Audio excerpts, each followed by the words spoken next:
அனைவருக்கும் அன்பு வணக்கம். நமக்கு உதவி செய்தவர்களை நாம் மறவாமல் நினைவில் வைத்திருப்போம். என்னுடைய அலுவலக பணியில் பலர் எனக்கு உதவி செய்திருக்கிறார்கள்.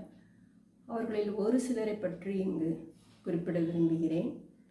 1976ஆம் வருடம் நான் கிளார்க்காக மெட்ராஸ் டிவிஷனல் ஆஃபீஸில் வேலைக்கு சேர்ந்தேன். அங்கு ஒரு 6 மாதம் வேலை செய்து கொண்டிருக்கும் பொழுது வேலூரில் புது டிவிஷனல் ஆஃபீஸ் ஃபார்ம் ஆச்சு. அப்போ அங்கே கிளார்க்குங்க தேவைன்னு சொல்லிட்டு மெட்ராஸ் ஆஃபீஸ்லேருந்து ஒரு 10 பேர் அங்கே ஜூனியர்ஸ் அங்கே அனுப்பிச்சாங்க. நானும் வேலூருக்கு ட்ரான்ஸ்ஃபரில் போய் ஒர்க் பண்ணிகிட்டு இருந்தேன். நாங்கள் வேலை பண்ணிட்டு இருக்கும்பொழுது மெட்ராஸ் ஆஃபீஸ்லேருந்து ஒரு லெட்டர் அங்கே வந்தது.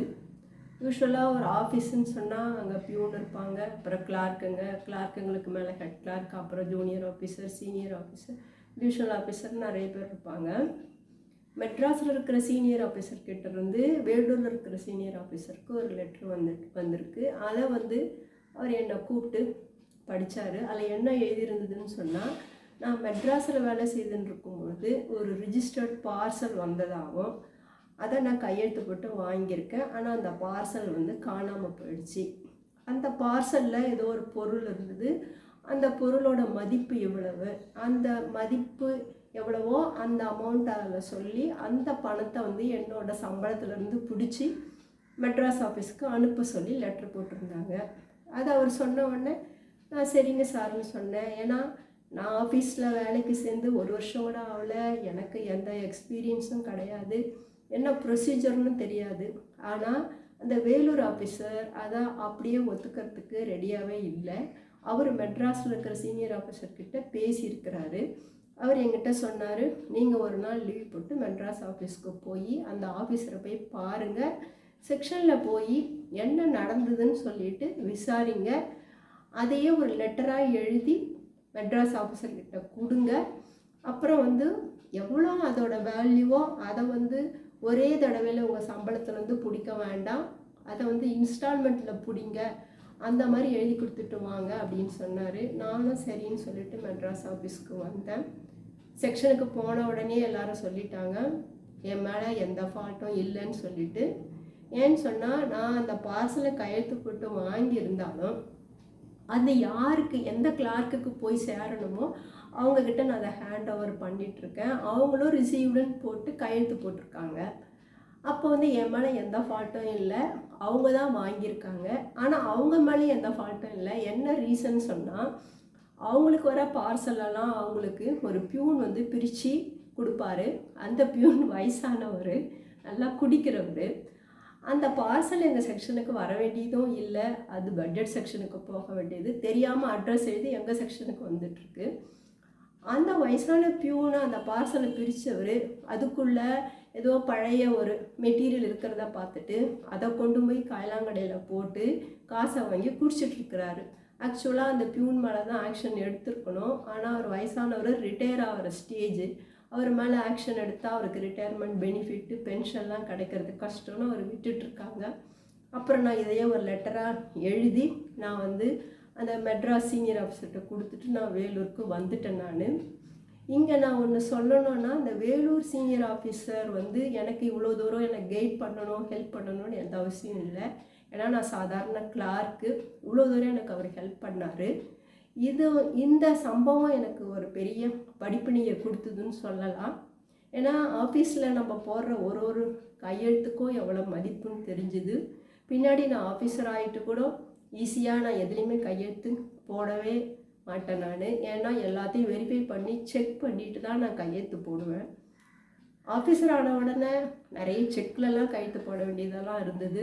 செக் ரைட்டர் கூட ஒரு 10,000 ரூபாய்க்கு 1 லட்சம்னு கூட எழுதிட்டுருப்பாங்க. அப்புறம் கூப்பிட்டு அவங்கள வேறு செக் எழுதி கொண்டு வாங்கன்னு சொல்லுவேன். அந்த மாதிரி எந்த மிஸ்டேக்கும் இல்லாமல் நான் கடைசி வரைக்கும் நான் வேலை பண்ணிட்டு வர்றதுக்கு இந்த ஒரு சம்பவம் ஒரு காரணமாக அமைஞ்சுது. அந்த சீனியர் வேலூரில் இருந்த ஒரு பேர் மிஸ்டர் ஹரிஹரன். அவர் அன்னைக்கு எனக்கு கைட் பண்ணது, எனக்கு ஹெல்ப் பண்ணதுனால இன்னும் நான் அவரை ரொம்ப உயர்ந்த மனிதராக நினச்சி மறக்காமல் நினைவில் வச்சுட்டுருக்கேன். இன்னொரு சம்பவம் கொஞ்சம் இது வேடிக்கையானது. அப்போல்லாம் வந்து பெண்களுக்கெல்லாம் வேலை கிடைச்ச உடனேயே கல்யாணம் பண்ணிடுவாங்க. கல்யாணம் பண்ண உடனே குழந்த பிறந்துடும். அதனால் இந்த பெண்கள்லாம் வந்து அடிக்கடி லீவு போட ஆரம்பிச்சிடுவாங்க. குழந்தைக்கு உடம்பு சரியில்லை, தடுப்பூசி போடணும் அப்படிலாம் சொல்லிட்டு காலையில் ஆஃபீஸ்க்கு வருவாங்க, மத்தியானம் லீவ் போட்டு போயிடுவாங்க, பர்மிஷன்லலாம் போயிடுவாங்க. நானும் அதே மாதிரி தான் வேலூரில் 2 வருஷம் வேலை செய்துட்டு மெட்ராஸுக்கு வந்த உடனே நானும் இதே மாதிரியே லீவு பர்மிஷனில் போயின்னு இருந்தேன். அப்போ வந்து நான் வேறு ஒரு செக்ஷனில் நான் வேலை பண்ணிகிட்டு இருந்தேன். அந்த செக்ஷனில் வந்து ஹெட் கிளார்க்கு அவருக்கு ஒரு ஜூனியர் ஆஃபீஸர்லாம் இருந்தாங்க. நான் ஹெட் கிளார்க்கு கிட்ட வந்து லீவு சொல்லிவிட்டு பர்மிஷன் சொல்லிட்டு கிளம்பி போயிடுவேன் நான். ஆனால் ஜூனியர் ஆஃபீஸர் வந்து நான் எதனா ஒரு ஃபைலை போட்டுட்டு அதில் ஏதாவது டவுட் கேட்கணும்னு என்னை கூப்பிடும்பொழுது நான் சீட்டில் இருக்க மாட்டேன். ஹெட் கிளார்க் வந்து அவங்க பர்மிஷனில் போயிட்டாங்க. இப்படிலாம் சொன்னோன்னா அவருக்கு ரொம்ப கோவம் வந்துடுச்சு அவருக்கு. அதனால் ஹெட் கிட்ட அந்த அம்மா எப்போ பார்த்தாலும் லீவு பர்மிஷனில் போயின்னு இருக்காங்க, இனிமேல் அவங்க லீவு பர்மிஷன் கேட்குறதா என்கிட்ட அனுப்புங்க, என்கிட்ட சொல்லிட்டு தான் அவங்க போகணும் அப்படின்னு சொல்லிட்டாரு. சரின்னு சொல்லிட்டு நான் வந்தவொடனே ஹெட் கிளார்க் சொன்னார். நானும் சரிங்க சார்னு சொல்லிட்டேன். ஆனால் வந்து அந்த செக்ஷனில் ஒரு 15 கிளார்க்கு எல்லாருமே லேடிஸ் தான். அவங்கெல்லாம் 15 வருஷம் 20 வருஷம் சர்வீஸ் போட்டவங்க. அவங்களுக்கு ரொம்ப கோவம் வந்துடுச்சு. அவங்க வந்து சார் நீங்கள் தான் எங்களுக்கு இன்சார்ஜ், உங்ககிட்ட தான் நாங்கள் எல்லோரும் சொல்லிட்டு போவோம், இன்றைக்கி அவங்கள போய் சார்கிட்ட சொல்லிட்டு போக சொல்கிறீங்க, அப்போ நாளைக்கு எங்களையும் நீங்கள் அங்கேயே தான் அனுப்புவீங்க, உங்ககிட்ட தான் நாங்கள் சொல்லிட்டு போவோம் அப்படின்னு சொல்லிட்டாங்க. ஹெட் கிளார்க் வந்து சரின்னு சொல்லிட்டு ஒத்துக்கிட்டாரு. ஏன்னா எல்லா செக்ஷன்லேயுமே இந்த ஹெட் கிளார்க்குங்களுக்கும் ஜூனியர் ஆஃபீஸருக்கும் யார் செக்ஷன் இன்சார்ஜுன்றதில் ஒரு போட்டி எப்பவுமே இருக்கும். அப்புறம் நான் கொஞ்ச நாள் அங்கே வேலை பண்ணிவிட்டு நான் வந்து வேறு ஒரு மெட்ராஸ்லேயே வேறு ஒரு ஆஃபீஸில் வந்து கிளார்க்கு வேணும்னு கேட்டதுனால மெட்ராஸ் ஆஃபீஸ்லேருந்து என்னையும் என் ஃப்ரெண்டையும் அந்த ஆஃபீஸ்க்கு அனுப்பிச்சிருந்தாங்க. அந்த ஆஃபீஸ்க்கு நாங்கள் போனால் கூட வந்து இந்த பழைய ஆஃபீஸில் ஏதாவது பார்ட்டிலாம் நடத்துனா, ரிட்டையர்மெண்ட் பார்ட்டி இந்த மாதிரி ஏதாவது நடந்ததுன்னா எங்களுக்கு ஃபோன் பண்ணி வர சொல்லுவாங்க. நாங்கள் இங்கே வந்து கலந்துட்டு போவோம். அந்த மாதிரி நான் ஒரு சமயம் வந்து எல்லாரோடவும் பேசிகிட்டு இருக்கும் பொழுது அந்த ஜூனியர் ஆஃபீஸர் சீட்டில் உட்காண்டிருந்தார். நான் அந்த பக்கம் நான் திரும்பியே பார்க்கல, ஏன்னா அவருக்கு என்ன பிடிக்காதுன்னு தெரியும். ஆனால் அவர் அங்கேருந்து என் பேரை சொல்லி கூப்பிட்டாரு.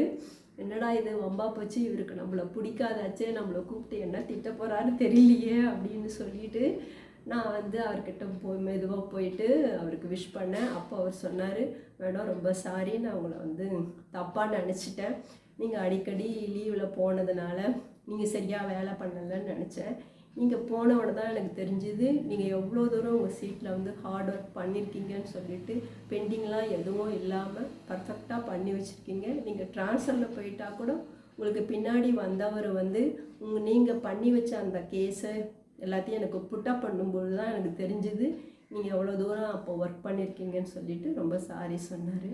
அப்புறம் நான் சொன்னேன் பரவாயில்ல சார்னு சொல்லிட்டு அவருக்கு தேங்க் பண்ணிவிட்டு நான் வந்துட்டேன்.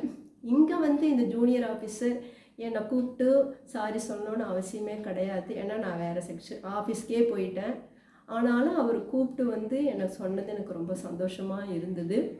இந்த இன்சிடெண்ட் வந்து எனக்கு பின்னாடி நம்ம ஹார்ட் ஒர்க்கு பண்ணுறது, சின்சியராக வேலை பண்ணுறது, இந்த மாதிரி பெண்டிங் வைக்காமல் வேலை பண்ணுறதெல்லாம் நம்மளுக்கு வந்து நல்ல பேரை வாங்கி கொடுக்கும் அப்படின்ற ஒரு நம்பிக்கையை கொடுத்தது. கடைசி வரைக்கும் நான் அதே மாதிரி தான் வேலை செய்துட்டு இருந்தேன்.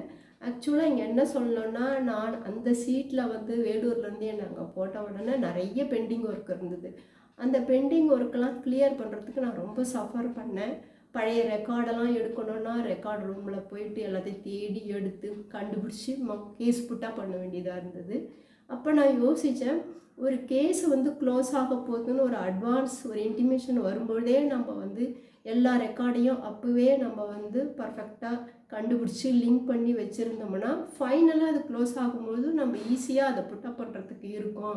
இல்லைன்னா அப்போ போய் நம்ம தேட வேண்டியதாக இருக்கிறது ரொம்ப கஷ்டம்னு சொல்லிவிட்டு நான் அப்பப்போ எனக்கு எப்போல்லாம் டைம் கிடைக்குதோ அப்போல்லாம் இந்த மாதிரி அட்வான்ஸாக ஒரு இன்டிமேஷன் வரும்போதே நான் அதுக்கு ஃபைனலாக வந்தால் என்ன பண்ணுவோமோ அதெல்லாம் அப்போவே நான் பண்ணி வச்சிட்டேன். நான் எங்கே கால்குலேஷன் போடுறதா கால்குலேஷன் போடுறது, அப்புறம் எங்கன்னா நோட் எழுதி வைக்கணுன்னா எழுதி அதுக்கெலாம் இனிஷியல் போட்டு டேட் மட்டும் போடாமல் இப்படிலாம் நான் ரெடியாக வச்சுருந்தேன். அதனால் நான் ட்ரான்ஸ்ஃபரில் போன உடனே எனக்கு பின்னாடி வந்தவருக்கு ரொம்ப யூஸ்ஃபுல்லாக இருந்திருக்குது.